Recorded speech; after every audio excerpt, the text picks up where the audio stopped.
as far as making America safe again. Under President Trump's leadership, TSA has undertaken a large role in making sure that we're going after criminals, terrorists, and drug trafficking that could happen over our skies and through our flights that go across our country, but internationally each and every day. I want to talk about some of the results that they've had over the last year and highlight the work that is so important that our security checkpoints interdict everyday individuals that are dangerous, but also why these technology upgrades that we'll be investing in are so important to the future. We are working, and what has happened here at this airport is that over the last year, they have prevented over 10,000 individuals from traveling that had ties to narcoterrorism. 85,000 individuals that had similar ties to terrorists and to terrorists on the watch list in the United States.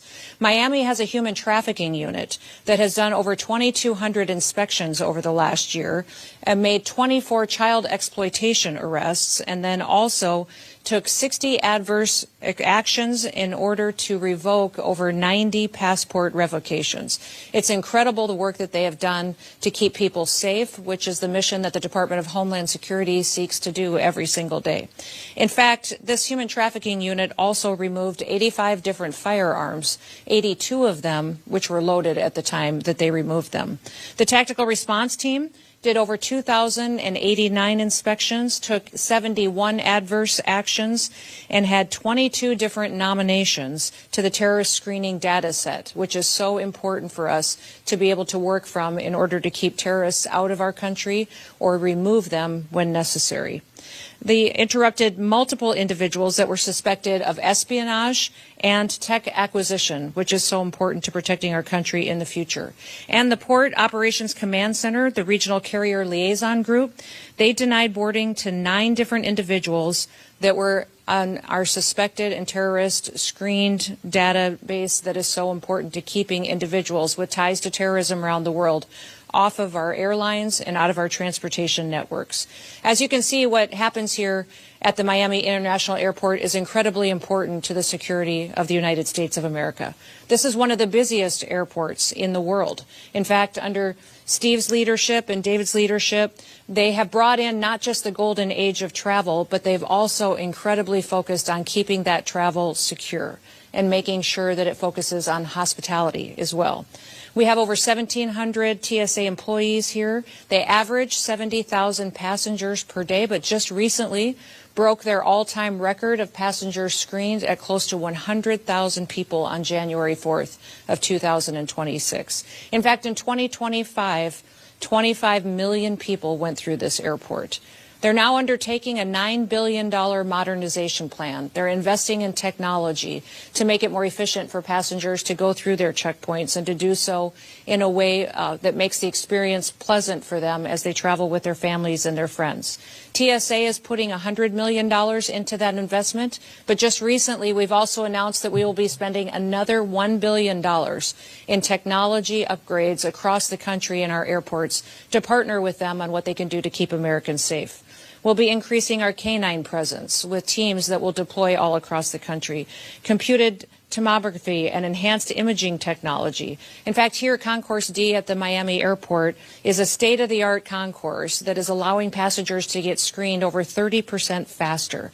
They're using an automated return system that's allowing 500 different bins per hour to be returned automatically, saving the passengers time so they can get to their gates and get on their flights quickly.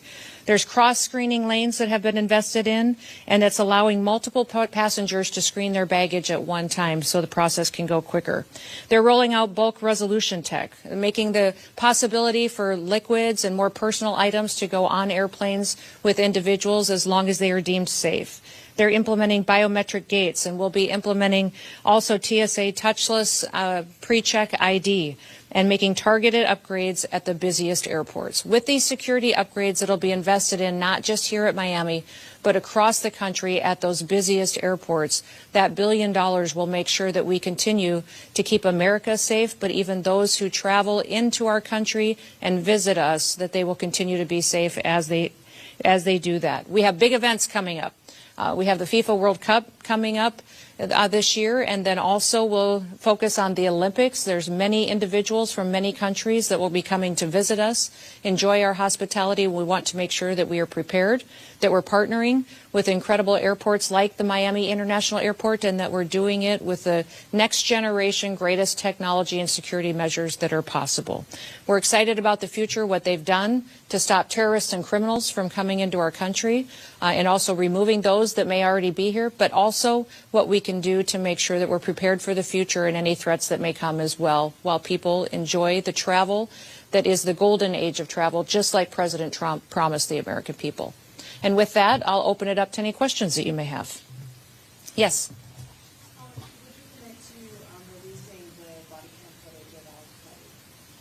You're asking me about the body cam footage from, there's a lot of discussion going on with that. The FBI is leading the investigation, and as that goes forward, that'll be at their discretion. Yes? Hi, President Donald Trump just declared Cuba a national threat. And for decades, they have threatened America to open borders, maritime borders, and allow raptors to get here illegally. Obama canceled drive-through with food, so they will be illegally here. Are you preparing any protocol, and what will be your message for the dictatorship? We're continuing to work with the State Department on any changes on how that relationship works, and the travel between the two countries will look in the future. Yes. Yes.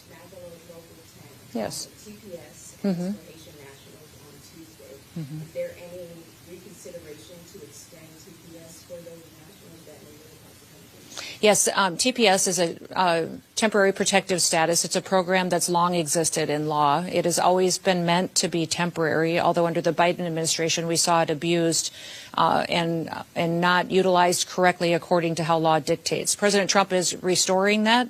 Any individual who is from a country where TPS is expiring has an opportunity to appeal that and to look at other programs that they may qualify for, and they have a number of months to do that.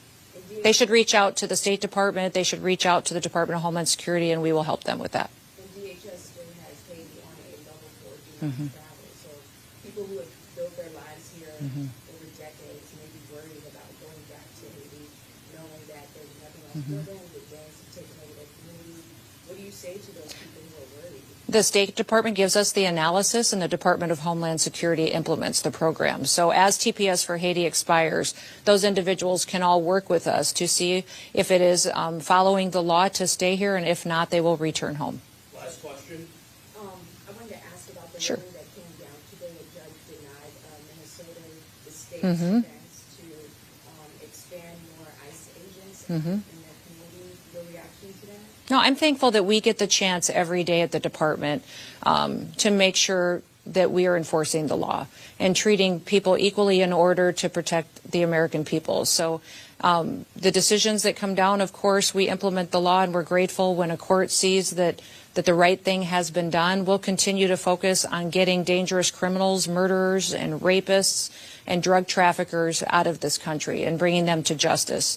We're going to continue to try to work with the local law enforcement and the leadership in Minnesota to do that, to make that community safer. And I just want to remind you all, the reason that we're in this situation with so many dangerous people in the country is because of the policies of the previous administration. Under Joe Biden's administration, millions of people came into the United States that were completely unvetted. And we know for a fact that we had people that were terrorists, suspected terrorists, dangerous criminals that came in and have been perpetuating violence on the American people. We're so grateful that the border is safe and secure, but now we need to make sure that we're bringing Americans that safety and security as well. And the one data point I would point to all of you is the fact that we are seeing record low crime rates and murder rates in over 100 years. That because of the work of those law enforcement officers, communities are safer. We're seeing less perpetuation of violence, and that's exactly why they took the oath to do their jobs in the first place when they first signed up to be a law enforcement officer. Good? Well, thank you all for being here. Thank you for your partnership.